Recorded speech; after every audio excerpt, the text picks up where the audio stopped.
Didik TV KPM. Untuk segmen berikutnya, cikgu hendak mengajar bahagian A iaitu struktur.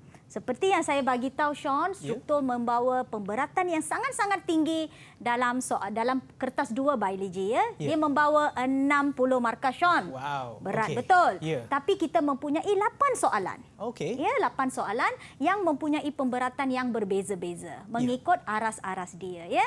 Okey. So di sini teacher telah memilih beberapa soalan ya supaya boleh memberi pendedahan kepada murid-murid di luar sana bagaimana cara menjawab soalan-soalan sedemikian. Ya, soalan pertama berbunyi begini. So ini adalah suatu struktur sel. Okey. Alright, satu struktur sel haiwan ya. Sel haiwan. So nampak tak pelabelannya di mana dia ada X, Y dan Z. Ya. So inilah yang kita bagi tahu, kita katakan sebagai soalan aras rendah di mana dia adalah mengetahui sahaja. Okey. Di mana apabila murid telah belajar bio untuk sudah hampir 2 tahun, betul? Ya. Lebih daripada 2 tahun. Ya. So anda mestilah pada tahap ini mesti sudah tahu bagaimana hendak mengenal organel-organel ini, Sean. Ya. So selalunya soalan sebegini akan membawa 3 markah di mana setiap satu jawapan yang betul akan membawa 1 markah lah. Ya. So totalnya adalah 3. Ya, jumlahnya adalah 3. Ya, betul. Okey. So kita cubalah saya memberi jawapanlah untuk soalan ini ya. Kadang-kadang itu di sini apa murid-murid perlu selalu tengok ialah kesilapan yang mereka selalu buat ialah mereka tidak tengok dengan betul. Oh. Ya, mereka salah label tu mereka salah tengok, sama kadang-kadang mereka kerana hendak terburu-buru nak habiskan dengan awal atau mereka terlalu confident Sean. Ya. Kan? So itu yang tolong murid-murid dia apabila anda membuat peperiksaan ini anda mesti pastikan anda baca berulang kali soalan itu dan jawapan tu pastikan anda cek balik. Itu penting. Itu penting. Sangat, itu sangat penting. penting. Ramai murid-murid di sana apabila habis selalu nak merdeka tidak cek balik jawapan mereka Sean. Ya, okey. So jawapannya ini sahaja. Nothing special lah kan. Ini adalah soalan yang biasa keluar. Di inilah jawapannya. X adalah centriole, Y adalah lysosom dan Z adalah jasad Golgi. Ini semua adalah organel-organel yang biasa. Ya. Yang perlu murid-murid tahu pada tahap ini. Alright, ini semua adalah yang biasa ya. Okey. So kita pergi kepada soalan seterusnya yang juga berkaitan dengan soalan ini Sean. Okey. Okey, so ini merupakan soalan yang aras tinggi sedikit. Okey. Ya. Okey. So bahagian A, struktur juga, soalan yang sama, stimulus yang sama. Apabila mereka diberi gambar raja sebegini Sean, kita akan panggil dia sebagai stimulus. Okey. So ini memberi panduan kepada murid-murid bagaimana hendak menjawab yang apa perlu dijawab mengikut stimulus itu. Ya. So selalunya murid-murid yang mengambil bio beranggapan, bukan murid-murid juga sahaja, guru juga dan juga ibu bapa beranggapan bio ini adalah suatu subjek di mana anda perlu menghafal. Ya. Tapi bagi saya tidak, Sean. Oh, tidak. Anda perlu menghayatinya dan anda perlu tahu bagaimana hendak mengaplikasikan setiap pengetahuan biologi anda kepada soalan. Itu yang sangat penting. Ya. Alright. Okey. So soalan berbunyi sebegini ya. Terangkan fungsi organel Z. Okey, tadi kita sudah tengok organel Z tadi adalah Golgi, jasad Golgi. Ya. Okey, so ini adalah soalan bersambungan lah. Ya, mungkin dalam soalan 1 dia ada soalan yang pertama tadi yang sebelum itu adalah soalan A, yang ini mungkin adalah soalan B. So mereka berkaitan. Okey, terangkan fungsi organel Z dalam pembentukan enzim. Sekarang nampak tak? Sekarang kita hendak kaitkan fungsi organel itu di dalam enzim ekstrasel. Bermaksud kita hendak kaitkan organel itu dengan fungsinya. So di sinilah anda perlu, murid-murid perlu faham apa kaitan itu. Okey. And satu lagi yang sangat-sangat penting cikgu nak emphasize di sini, nak tekankan di sini, sila tengok berapa markah yang diperuntukkan untuk setiap soalan. Kadang-kadang murid-murid ni apabila mereka memberi jawapan, mereka hanya memberi jawapan untuk 1 markah. So di sini apabila setiap satu soalan mereka hilang markah, apabila kita jumlahkan, jumlah markah dia sangat-sangat banyak, Sean. So kadang-kadang murid tak nampak perkara begini.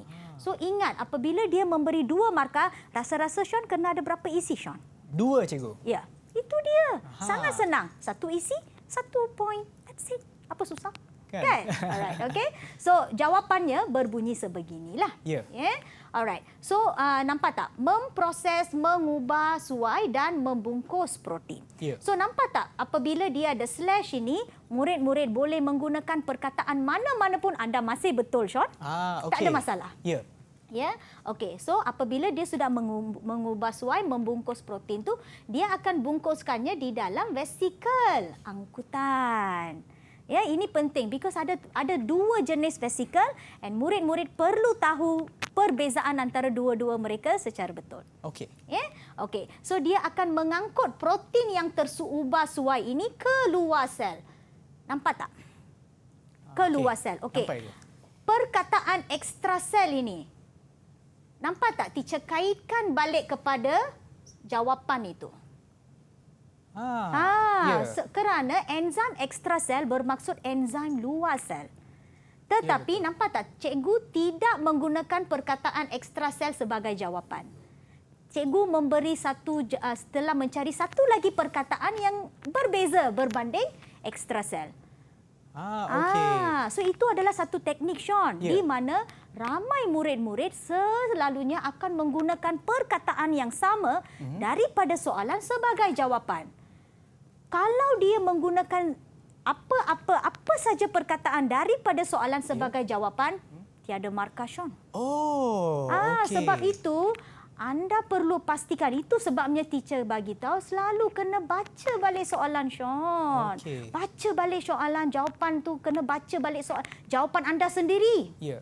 Ya, pastikan apa-apa perkataan yang ada di dalam soalan anda tidak menggunakan perkataan yang sama sebagai jawapan.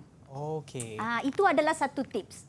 Ya, so tolong pastikan apabila baca jawapan anda tu, perkataan ini ada dalam soalan lah. Kita kena cari perkataan yang lain pula. Satu tips yang sangat penting tu ya. Okay. So memang walaupun dia perkataan dia seindah mana, secantik mana, tiada markah ya. Right. Okey. So ini adalah satu soalan struktur ya. Ya. Okey, so kita sekarang tengok bahagian A, soalan struktur juga. Bagi saya struktur ni memerlukan masa yang sangat panjang. Okey. Ya? Alright, okey. Terangkan mengapa pesakit diabetes tidak digalakkan mengambil nasi yang berlebihan. Ya. Rasa-rasa Sean ni pesakit diabetes ni apa ya? Pesakit yang mengidahi masalah sebagaimana ya? Mungkin masalah yang dihadapi kalau mengikut pengetahuan saya lah, Ibu. Kandungan darah dia mengandungi kandungan gula yang banyak. Ya, kan? Semesti Sean tahu kerana diabetes ini merupakan satu masalah yang sangat besar di Malaysia. Ya, betul. Kan? Kerana gaya hidup kita yang tidak sehat semakin hari. Ya, betul.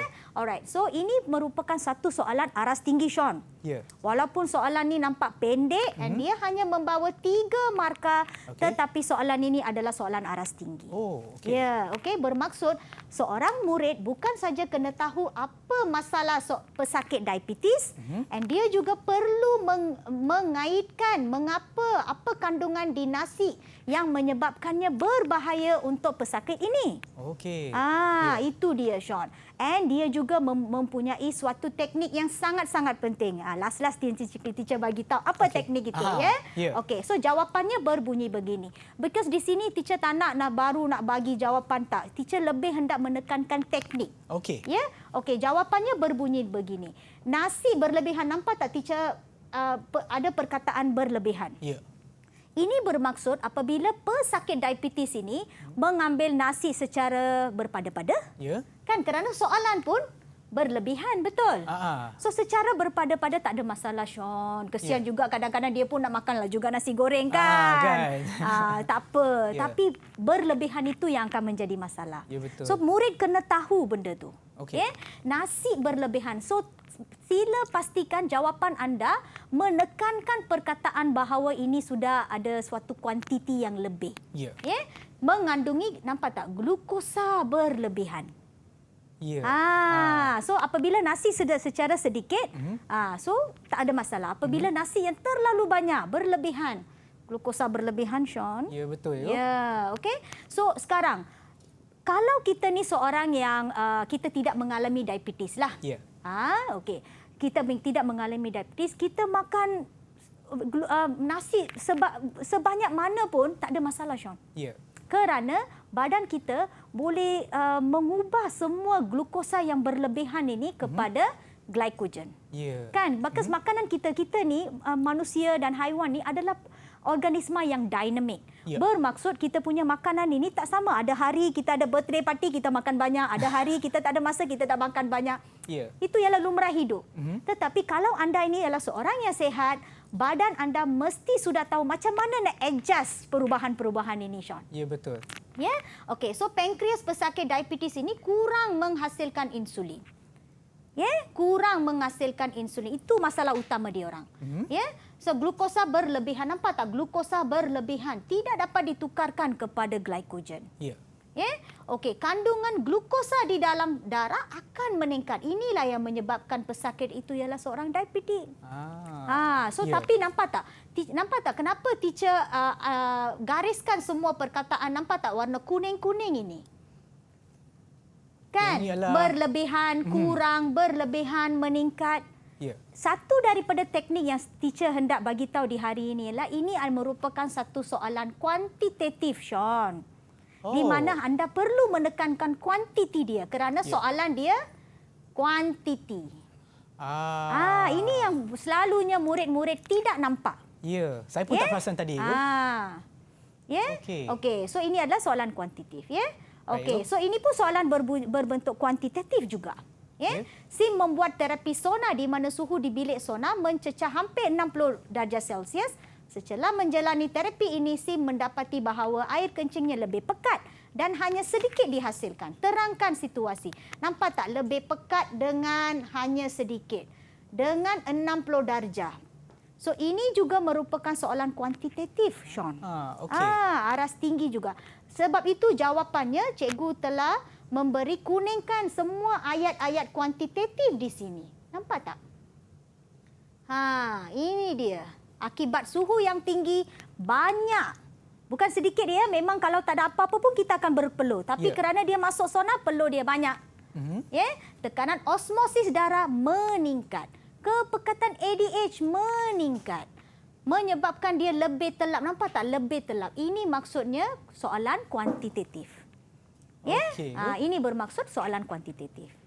Satu lagi jenis soalan yang teacher nak terangkan hari ini adalah soalan berbunyi sebegini. Soalan struktur juga. Terangkan apa yang akan berlaku kepada pengangkutan glukosa jika struktur X tiada. Saya hendak Sean tengok perkataan struktur X dan murid-murid di luar sana juga. Tiada. Okey, ini adalah suatu soalan yang memerlukan teknik yang sangat tinggi juga. So tenaga, nampak tak? Apabila yang ini kita panggil sebagai soalan yang berbentuk negatif. Tenaga, sebab itu tenaga tidak dapat dihasilkan. Kerana struktur X ini apa? Struktur X ini ialah mitokondria. Kondria, tak ada tempat kondria. Right? So sebab itu tenaga tidak dapat dihasilkan. Pengangkutan aktif tidak berlaku. Glukosa tidak dapat diangkut. Nampak tak? Teacher tekankan perkataan negatif. Ini adalah satu teknik yang sangat penting. Apabila kita tengok ada soalan yang berbentuk negatif, jawapan perlulah berbentuk negatif. Positivity tak boleh dipakai di sini, Anda perlu berbentuk negatif. So soalan seperti inilah yang murid-murid perlu tengok. Because soalan ini semua saban hari akan keluar. Betul. Apabila tekniknya tidak betul, murid akan kehilangan markah yang banyak.